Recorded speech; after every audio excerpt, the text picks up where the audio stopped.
तो इसके बाद आशियाना हाउसिंग के डायरेक्टर वरुण गुप्ता साहब जुड़ रहे हैं। वरुण की कुछ इंपॉर्टेंट मीटिंग्स लाइंड अप हैं, तो उनसे अपफ्रंट बातचीत कर ली जाए।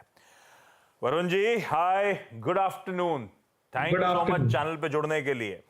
गजब का Q4 अपडेट आया और स्टॉक मार्केट ड्यूली रिवॉर्ड कर रहा है। जरा स्टॉक दिखाइएगा आशियाना हाउसिंग का। मेरे ख्याल से डबल डिजिट गेन्स आशियाना हाउसिंग के काउंटर में। आज अपने 52 हफ्तों के हाईज 355 के आसपास के हैं, वो भी छू डाला है स्टॉक ने। इस तरह का मोमेंटम बना हुआ है।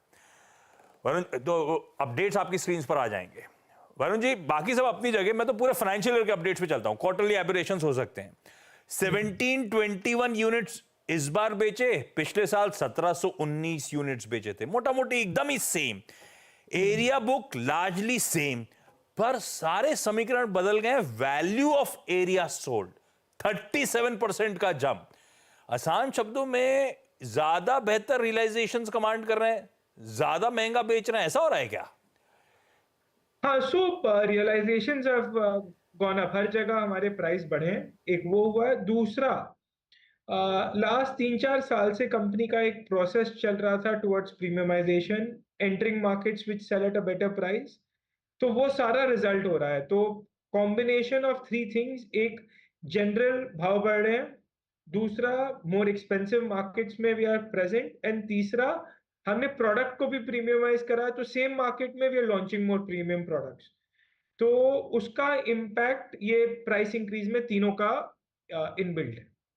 नहीं, और वरुण जी, मेरे ख्याल से FY15 से लेकर FY22, मतलब क्या 7-8 साल हो गए, उससे ज्यादा हो गए, जो भी 3000 से 3800 मोटा मोटी आपके रियलाइजेशन होते थे। एकदम से FY23 में जंप होके 5080, और अब FY24 के समीकरण तो और भी डेडली नजर आ रहे हैं। तो ये जो जनरल अपटेक हुआ, प्रीमियमाइजेशन पे फोकस हुआ, महंगे बाजारों में एक्सपोजर लेने की बात हुई, ये कहां ले जा रहे हो आप?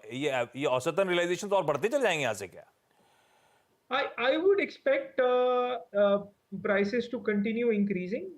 The play जो नए प्रोडक्ट्स का, प्रीमियमाइज्ड प्रोडक्ट्स का और मोर एक्सपेंसिव मार्केट्स का, that has been factored in. But मेरे हिसाब से गोइंग फॉरवर्ड अभी प्राइस इंक्रीजेस हमें हर बाजार में, हर प्रोडक्ट टाइप में दिखना चाहिए। Real estate remains in short supply, and till the short supply market continues, हमें बाजार में रेट बढ़ते हुए दिखेंगे। अच्छा वरुण जी, भिवाड़ी की तरफ और गुड़गांव की तरफ आपका कंसंट्रेशन काफ़ी ज़्यादा है। भिवाड़ी कितना बड़ा मार्केट बन के उभरा है? यहाँ कितने और लॉन्चेस संभव है अगले 1-2 साल में? यहाँ आपके पास कितना लैंड बैंक है? यहाँ प्राइसिंग किस अराउंड है और बीते 6 महीने में ट्रेंड क्या रहा? So, Bhiwadi mein has become a much smaller part of our business now as compared to earlier. Bhiwadi में अभी हम 4 से 5 हज़ार रुपए के पर स्क्वायर फुट के प्राइस में ऑपरेट कर रहे हैं, डिपेंडिंग किस प्रोजेक्ट में जाते हैं, किस टाइप के प्रोडक्ट में जाते हैं। गुड़गांव में हमने जो अभी लास्ट फेज लॉन्च करा, which was part of Q4, which is the biggest driver of Q4, उसमें हमने 11,500 रुपए फुट के ऊपर का प्राइस अचीव करा है इन फेज 3। फेज 2, सेम प्रोजेक्ट में हमने फेज 2 लॉन्च किया था अप्रैल ऑफ 2023, और उसमें 7700 रुपए का भाव अचीव करा था। तो उधर गुड़गांव में there is been a substantial increase in prices for a project over the year. अच्छा, गुड़गांव में भी और भिवाड़ी में भी, और इनफैक्ट मैं अगर जानना चाहूँ आपसे, द्वारका एक्सप्रेस वे यहाँ पे मतलब प्रीमियम प्रोजेक्ट्स की डिमांड काफ़ी है या फिर मिड साइज़ यानी 2 BHK 3 BHK की काफ़ी डिमांड है? और 2 BHK में डिमांड एग्जैक्टली इस वक्त कैसी है, थोड़ा सा जानना चाहूँगा, क्योंकि ये एरिया मोर लेस अब तक 2 BHK डोमिनेट करते थे, इसलिए पूछ रहा हूँ। सो द्वारका एक्सप्रेसवे में हमारे पास 2 बेडरूम फ्लैट्स है ही नहीं। जो सेक्टर 93 आशियाना हमारा प्रोजेक्ट है, उसमें सिर्फ 3 बेडरूम्स और 4 बेडरूम फ्लैट है, and 90% of the actually inventory is 3 bedroom large and a regular 3 bedroom sized thing, like आशियाना हमारा फेज 3 में सिर्फ और सिर्फ 3 bedroom।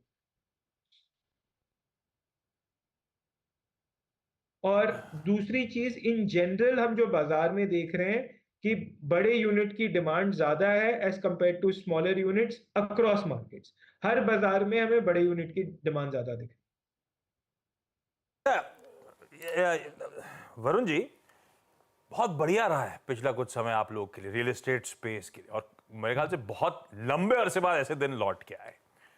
क्या डिमांड है, प्रीमियम प्रोजेक्ट हॉट केक्स की तरफ बिके चले जा रहे हैं। पिछले साल से रियल एस्टेट स्टॉक फटना शुरू हुए हैं, थम के नहीं दे रहे।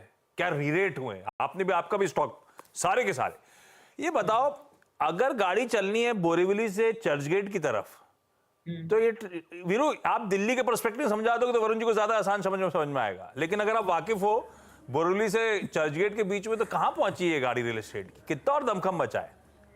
देखिए, अभी मेरे हिसाब से काफी प्राइस में इंक्रीज में दम बचा है फॉर टू रीजंस। एक, markets remain short supplied. Supply, net supply हर मार्केट में हर क्वार्टर कम हो रही है, तो जितना ऑफटेक हो रहा है उससे कम लॉन्च हो रहे हैं यूनिट्स। और जब तक ये शॉर्ट सप्लाई चलेगा, बेसिक इकोनॉमिक सेज की सप्लाई कम है, डिमांड ज्यादा है, प्राइसेस इंक्रीज करती है।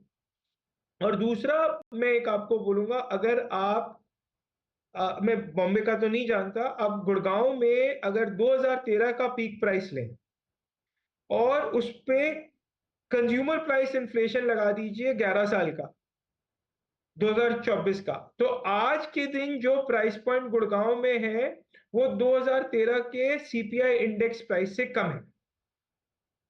तो that tells me there is room for prices to increase further also.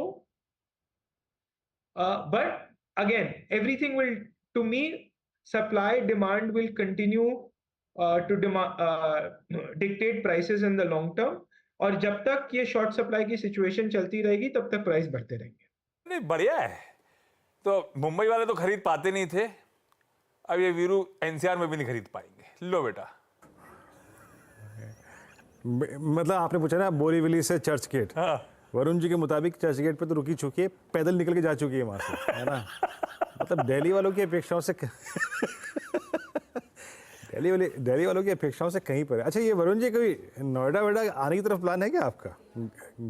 मुझे लग रहा था ये पूरे वही भिवाड़ी, ये वो द्वारका एक्सप्रेस पे ये जुगाड़ में लगे हुए हैं इतनी देर से, कहीं सस्ता मिल जाए कुछ। अभी हम नोएडा के बाजार में, अभी हमारे पास कोई प्रोजेक्ट्स नहीं है, तो अभी not in the near term. Not in. चलिए, मेरी तो सारी बातें पूरी हो गई आशीष। अरे बस एक सवाल मेरा, आपने अपने गुरुग्राम प्रोजेक्ट की बात करी थी, वाकई हाथों हाथ बिका और बढ़िया मोबिलाइजेशन वहां से हुआ। जयपुर में और चेन्नई में और पुणे वगैरह के मार्केट्स में आप खासे एक्टिव हो। ये बताओ, अनसोल्ड इन्वेंट्री कितनी और नए प्रोडक्ट लॉन्चेस कैसे खड़े हैं? तो मैं वही कह रहा था, हर बाजार में अनसोल्ड इन्वेंट्री हर क्वार्टर गिर रही है। मैं प्रॉप इक्विटी का डेटा देखता हूं, आप उसमें भी हर बाजार में इसमें ये हो रही है कि हर क्वार्टर में जितने यूनिट्स लॉन्च हो रहे हैं उससे ज्यादा यूनिट्स का अब्जॉर्प्शन हो रहा है। And this continues in some markets, the trend is faster and stronger, in some markets the trend is a little slower of falling inventory, but inventory हर जगह गिर रही है। तो Varun ji, thank you so much जुड़ने के लिए। इसको